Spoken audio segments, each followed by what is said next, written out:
दुःखाची घटना काल येथे घडलेली आहे। त्यामध्ये प्रशासनाने योग्य दखल घेतली आहे। त्याची आम्ही स्वतः येथे येऊन भेट दिली आहे। घटनास्थळाची आमची टीमने पाहणी केली आहे।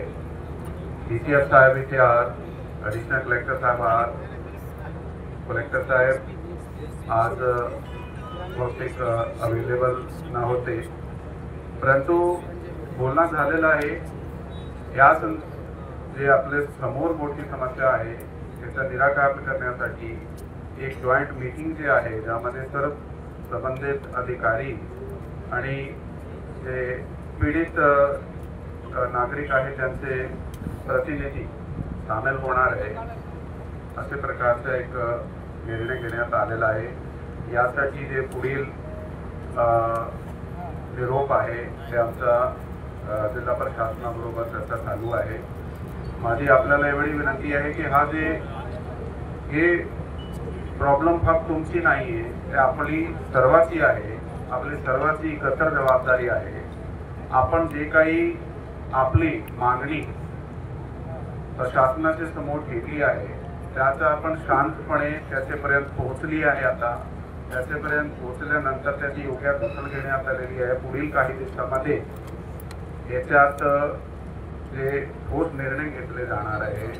म्हणून आपण शांतपणे हे आमचा सगळं ऐकला त्यासाठी आपले खूप आभारी आहात आणि आपण कायदा व सुव्यवस्थेचा पालन करून एकत्र मिळून याचा निर्णय काढू, एवढा माझा आपल्याला एक निरोप आहे। थँक्यू। जय हिंद, जय महाराष्ट्र। नमस्ते। पहिल्यांदा मावशांना सांगतो, सगळ्यात ताई मावशा बसल्यात। ह्या भागाचे माझे मर्मबंध अगदी माझ्या जन्मापासून जुळलेले आहेत। माझं सगळं आजोळपण चरोली तुम्हाला माहित असेल, इंद्रायणीच्या काठी, तिथं मी लहानाचा मोठा झालो आणि 1981 साली बैलगाडीमध्ये केंदूर पाबळला मी लग्नाला आलेलो आहे। मी तुमच्यातलाच आहे आणि आज पहिल्यांदाच तुम्हाला दिसत असेल की जिल्हा प्रशासनाचे जिल्ह्याचे सगळे प्रमुख इथं आलेले आहेत। जिल्हाधिकारी महोदय आज रजेवर आहेत। ज्यावेळेस जिल्हाधिकारी महोदय रजेवर असतात त्यावेळेस अतिरिक्त जिल्हाधिकाऱ्यांकडे जिल्हाधिकाऱ्यांची जबाबदारी असते आणि त्याच जबाबदारीने मी तुमच्या भेटीसाठी आलेलो। काही दिवसापूर्वी मी 2च दिवस झाले मी ह्या भागाचा चार्ज घेतलाय। तुम्हाला माहित आहे की नाही हे मला माहिती नाही, 2 दिवसापूर्वीच मी आलोय आणि पहिलीच माझी भेट तुमच्या भागाला आहे जिथं ज्या भागामध्ये माझं लहानपण गेलंय। तर आपण सगळ्या जिल्ह्याचे इथे प्रमुख आले, सगळ्यांनी डीसीएफ सरांनी काय काय करू शकतो सांगितलंय। मी तुम्हाला आता पाऊस पडतो एवढंच सांगतो की ह्या क्षणी जिल्हाधिकारी महोदय येऊ शकत नाही, परंतु मी त्यांच्याशी स्वतः बोलतो। स्वतः तुमचं जे गारण आहे ते ऐकण्यासाठी जिल्हाधिकारी महोदय स्वतः तुमच्या भेटीला येतील। एक औपचारिक किंवा अनौपचारिक एक सगळ्यांची बैठक होईल त्यांची, परंतु मुख्य बैठक ही आपण जिल्हाधिकारी कार्यालय किंवा त्यांच्या संमतीने आपण अशी ठेवू की जिथे सगळ्यांचे प्रश्न मार्गी लागतील, त्यामध्ये लोकप्रतिनिधी असतील, जे बाधित असतील ते बाधित असतील आणि सगळे प्रतिनिधी सर्व पक्षीय असतील, अशी एक मोठी बैठक ठेवू आणि जे मागच्या काही बैठकांमध्ये ऐरणीवर आलेले प्रश्न होते ते मार्गी लागलेत किंवा नाही त्याचाही आढावा घेऊ। त्याच्याशिवाय आता समजा कुंपणाचं सांगितलं किंवा इतर काही जो प्रकार सांगितला तो प्रॅक्टिकली आपल्याला शक्य होईल तो कसा इथे अंमलात आणता येईल या दृष्टीने आपण करू। आम्ही तुमच्यातलेच आहोत। अधिक पावसामध्ये तुम्ही भिजू नये एवढी विनंती करतो। कलेक्टर साहेब रुजू झाल्यापासून या तुम्ही 10 दिवसात मुदत दिली, मी 8 दिवसामध्ये जिल्हाधिकारी साहेबांसोबत मी स्वतः इथे येतो, तुमचं सगळ्यांचं गारण ऐकतो आणि त्यानंतरची महत्वाची बैठक आहे ती आपण व्यवस्थित ठेवू।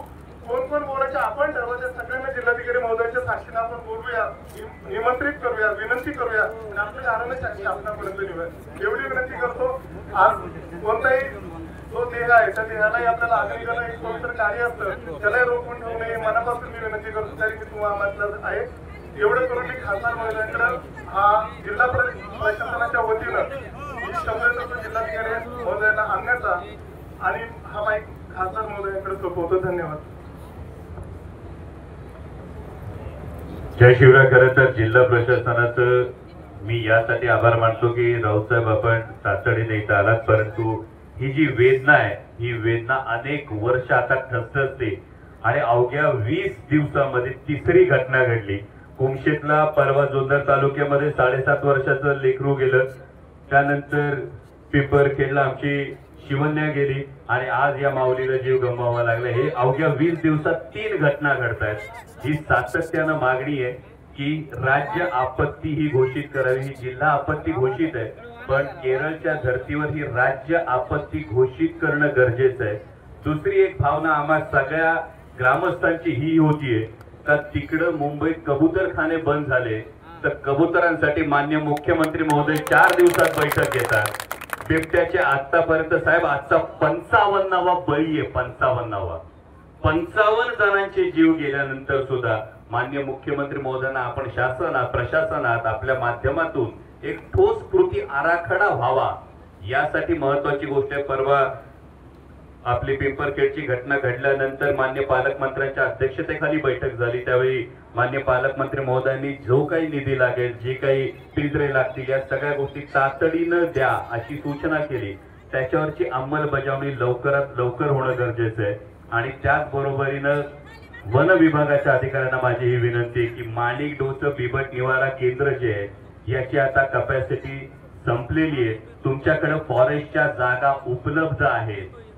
नसबंदी होणार, त्याला आणखी पॉप्युलेशन कंट्रोल व्हायला वेळ लागणार, पण तोपर्यंत तुम्ही 14-16 फुटाचं कंपाऊंड करून त्यामध्ये जास्तीत जास्त ग्रेझिंग लँड तयार करून त्यामध्ये जास्तीत जास्त बिबटे पकडून सोडा. तुम्हाला बिबट मुक्त जर करायचं असेल तर त्याशिवाय आपल्याकडे दुसरा पर्याय नाही. तुम्ही कुठलाही कायदा त्याच्या नैसर्गिक अधिवासातच बिबट्याला ठेवताय. बिबट्याचा कायदा मोडणार नाही. आणि जिल्हाधिकारी महोदय म्हणून राऊसाहेब माझी आपल्याला विनंती आहे की यामध्ये सगळ्या कंपन्यांचे CSR पूल करून आपण याच्यावर एक पर्याय काढा.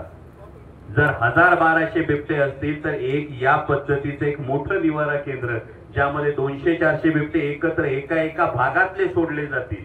आणि हे आपल्याला प्रत्येक तालुक्यामध्ये करावं लागेल तर जीव वाचतील. कारण ऊस घेणं आम्ही थांबवू शकत नाही, ही वस्तुस्थिती आहे. आणि त्यामुळे यावर लवकरात लवकर आपण तोडगा काढावा.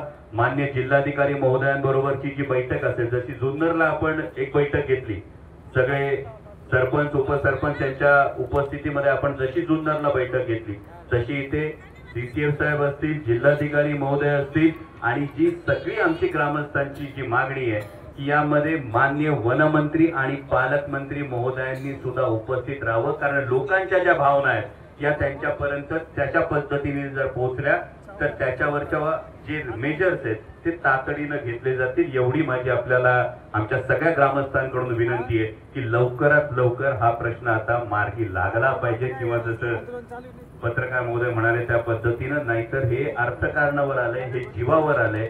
आणि त्यामुळे तुमच्याकडून या सहकार्याची आम्हाला सगळ्यांना अपेक्षा आहे. धन्यवाद. मी पुण्याच्या बोलतोय, यापूर्वीच बोललोय तरी पण मी सांगतो की जिल्हाधिकारी महोदय या तारखेला रुजू होतील. मगाशी 10 दिवसात म्हणत होते, मी 8 दिवसाच्या आतमध्ये त्यांचा वेळ पाहून आपण पुन्हा इथे बसूया. इथे एक औपचारिक अनौपचारिक एक बैठक करून जी धोरणात्मक निर्णय घ्यायचा किंवा तातडीने जे करायचंय त्यासाठी आपण निश्चित जिल्हाधिकारी महोदयांच्या मार्गदर्शनाखाली सगळ्यांना इन्व्हाइट करू. जी आपली मागणी असेल त्याप्रमाणे ते मी प्रशासनाच्या वतीने आश्वासन देतो. नम्र विनंती करतो की आपण इतक्या वेळ जो असंतोष आपला आहे तो थोडासा शांत करावा आणि त्या मुख्या जीवाला आपण अग्नी देण्यासाठी आता हा चौक. आता यानंतर माझी कलेक्टर साहेब राऊत साहेबांना, SP गिल साहेब आणि खासदार साहेबांना सर्वांना या ठिकाणी विनंती राहील की आता आपण प्रत्यक्ष स्पॉटवर त्या ठिकाणी जाऊ. ती माता आतमध्ये फरफडत दिली तिथपर्यंत तुम्ही उसात आलं पाहिजे. वस्तुस्थिती तुम्ही त्या ठिकाणी पाहावी आणि त्यानंतर हे आंदोलन समाप्त केलं जाईल. मग PM होईल आणि मग अग्नी होईल. बरोबर. सर्वांनी त्यांना श्रद्धांजली अर्पण करण्याकरता जागेवर मी 2 मिनिट शब्द उभं राहतो.